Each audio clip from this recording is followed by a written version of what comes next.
Alright, well, this is a little unorthodox for me because, as you can probably guess by the title, this is a re-review. Now, what I mean by that is I already reviewed The Wolverine when it was in theaters. I reviewed it, I believe, opening weekend, but the thing is, I don't really think I covered it as well as I could have, and other than that, there are reasons why I'm doing another video. Probably the most obvious of which is that back when I did Wolverine, that was one of my first videos.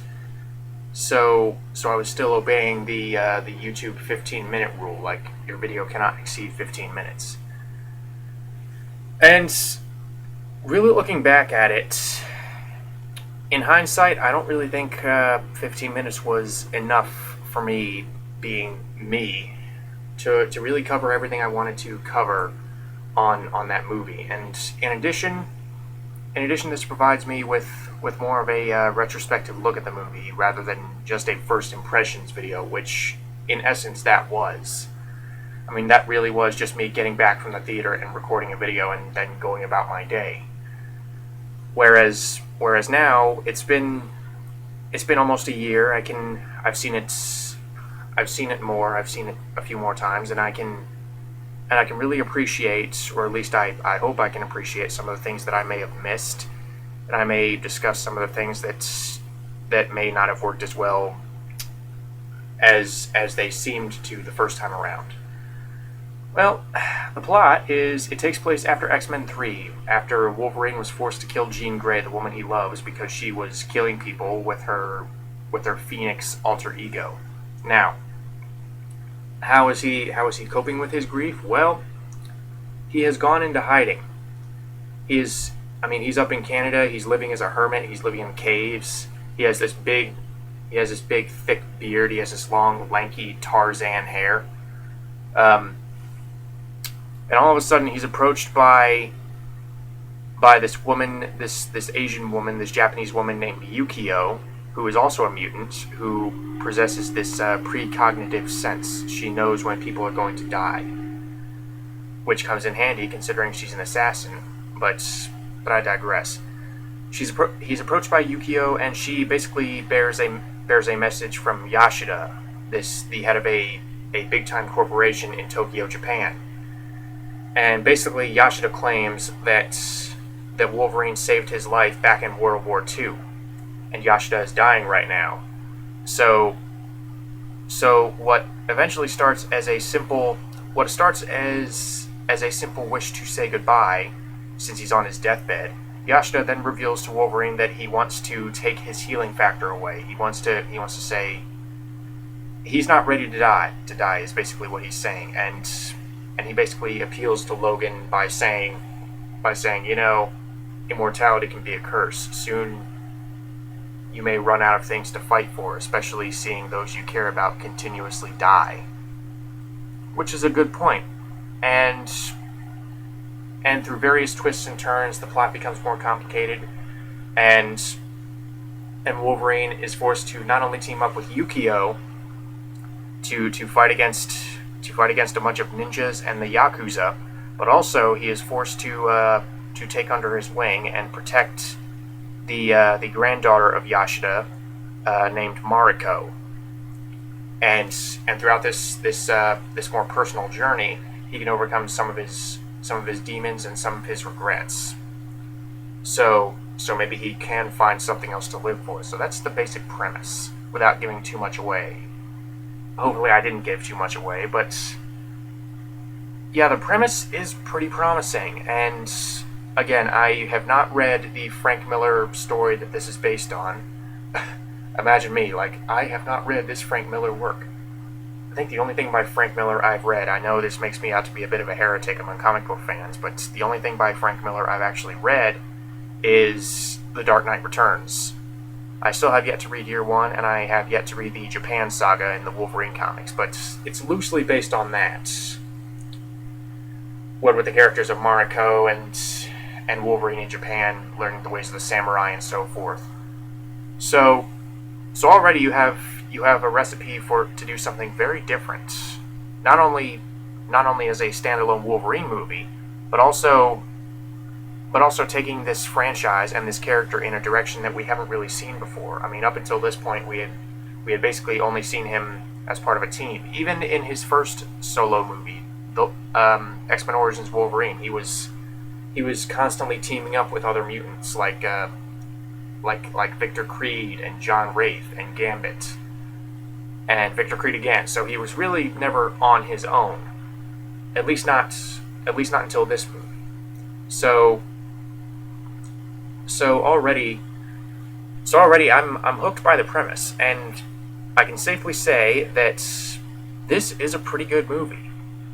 I actually think I like it a bit better than when it first came out, and hopefully that's not the misinformation effect influencing me. But yeah, I think this is it's not without its flaws, particularly around the third act, but for the most part it succeeds in what it sets out to do, which is to tell a more personal story and tell somewhat of a deeper movie than we've seen in the past, focusing on one singular character rather than a team of mutants.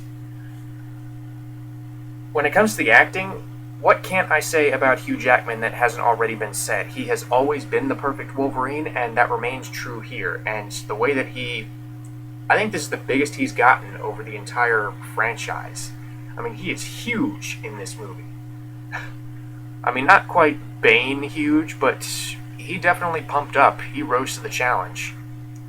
And from what I heard, he actually asked Dwayne Johnson for advice on how to bulk up. So you gotta admire the dedication on the guy, if nothing else. And aside from that, aside from the sheer determination that he puts into preparing for the role, he still matches the role perfectly. And the fact that he has some new material to work with this time around, aside from just like, oh, I'm angry, I'm the best there is at what I do.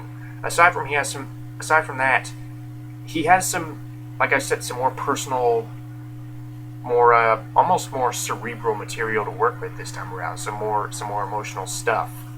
Kind of like I said, coping with his inner demons. And the fact that Jackman is able to pull that off equally as well as the tough guy Wolverine is a real credit to him as an actor, and a real credit to how perfectly he was cast in this role. So he's still fantastic. Let's see. I'm sorry. I have to read off the names. But this movie has a lot of newcomers, or at least relative newcomers, because you have guys like Hugh Jackman and Will-Yun Lee, who are and Famke Janssen. Will-Yun Lee is actually underused. I have only ever seen him as Sang-min in the Weasley guy in Hawaii Five-0, the remake of Hawaii Five-0. But he does a pretty good job, despite what little he has to work with. They try to make him this dramatic third wheel in the relationship between Logan and Mariko, but honestly, he just feels kind of tacked on. And the fact that he is playing Harada, who, to my understanding, is supposed to be the Silver Samurai, honestly feels kind of like a wasted opportunity. Do you know how awesome it would have been if Will-Yun Lee was going to play the Silver Samurai? Or, come to think of it, why not someone with a little bit more presence, a little bit more menace, like Ken Watanabe?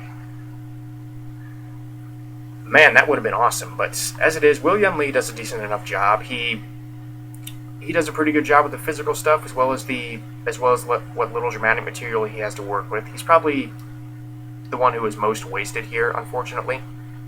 But Famke Janssen as Jean Grey, or rather the apparition of Jean Grey, is pretty good.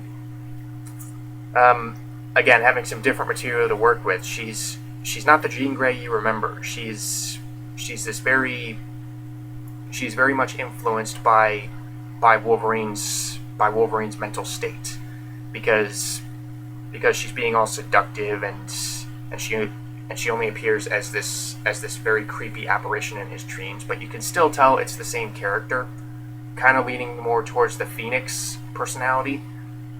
So again, Famke Janssen is still pretty good. She's always been good in these movies, and much like Jackman, she remains equally good here. So Mariko is actually played by newcomer Tao Okamoto, And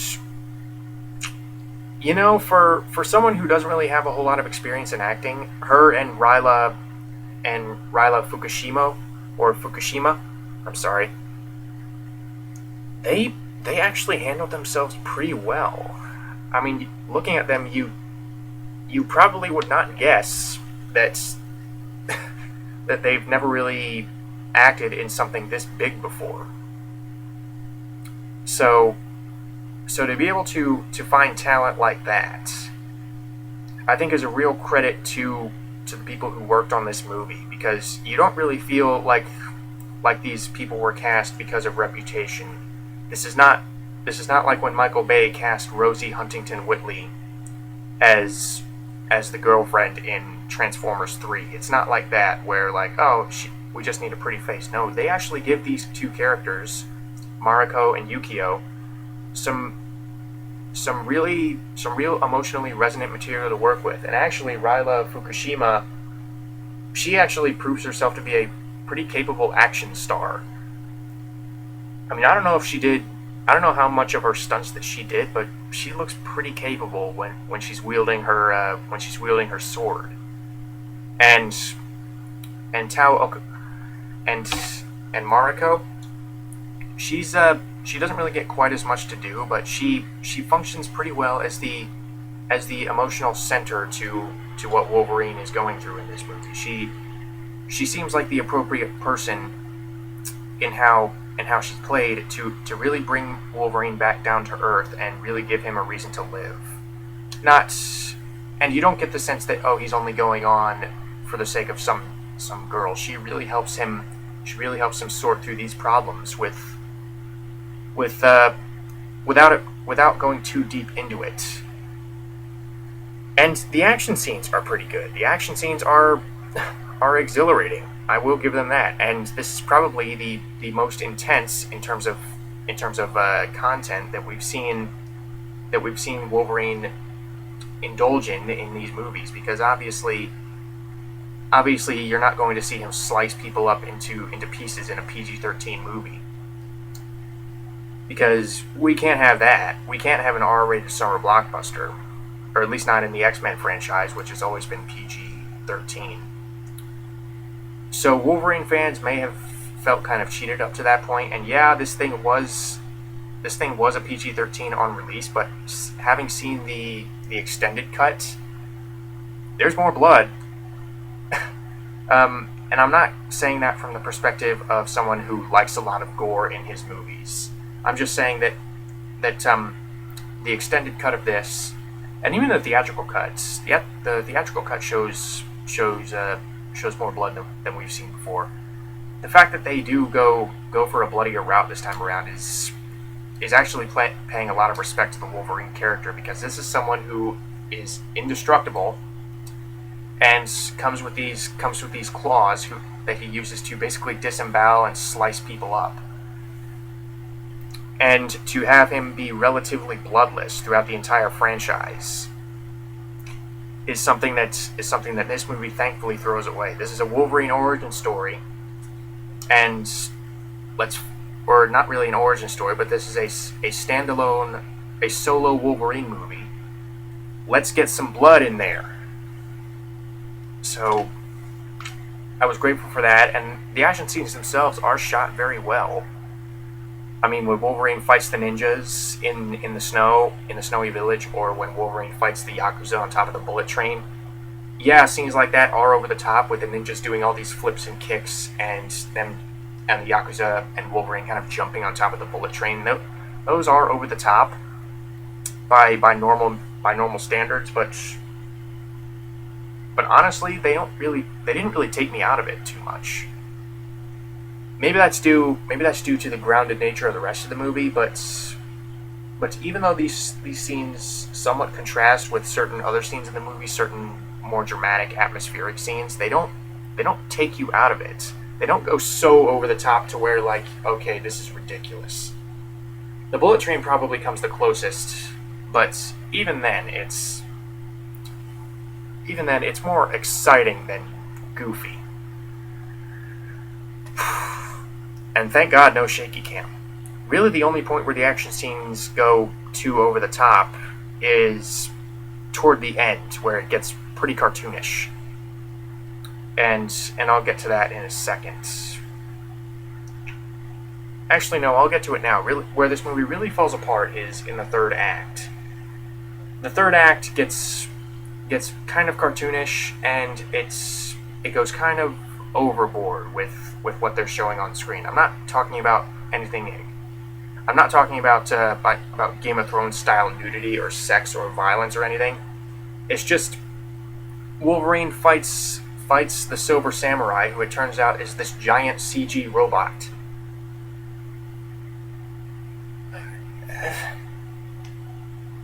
And at the same time, Yukio is fighting Viper, probably the worst actor in the movie, or the worst actress in the movie. Viper, who is not supposed to have any powers, if I'm remembering that correctly. I mean, isn't she just supposed to be a normal person? Why'd they give her these venomous powers? I don't know, but I will say this: that is the one bad performance in the movie, the character of Viper, because she is played honestly pretty cartoonish, especially in comparison to how the rest of the actors are playing it completely straight. And here comes this woman with this bright green wardrobe and this kind of hammy performance. She took me out of it every time she showed up, and when she's doing her little Bond villain speech at the end and unveiling her master plan and sicking the Silver Samurai robot on Wolverine, I just said, the third act, not quite as good as the first two acts. It's not bad. I mean, for as cartoonish as it is, it's still handled pretty well, but the fact that it does go for the more cartoonish and over-the-top route really causes it to contrast with the rest of the movie, which is supposed to be this very dramatic character study and this more personal journey, and all of a sudden they revert to over-the-top cartoonish comic book action towards the end. If they were going to do that, they needed a smoother transition. Either that or just don't do it at all. I would have preferred it if they had not done it at all. I would have preferred if the Silver Samurai had just been a guy in the Silver Samurai armor. And in fact, I think a lot of comic book fans would have preferred that. And again, have him be played by someone who's of decent size and who has a pretty menacing presence, like Ken Watanabe. But I guess Ken Watanabe had to go do Godzilla, so what can you do?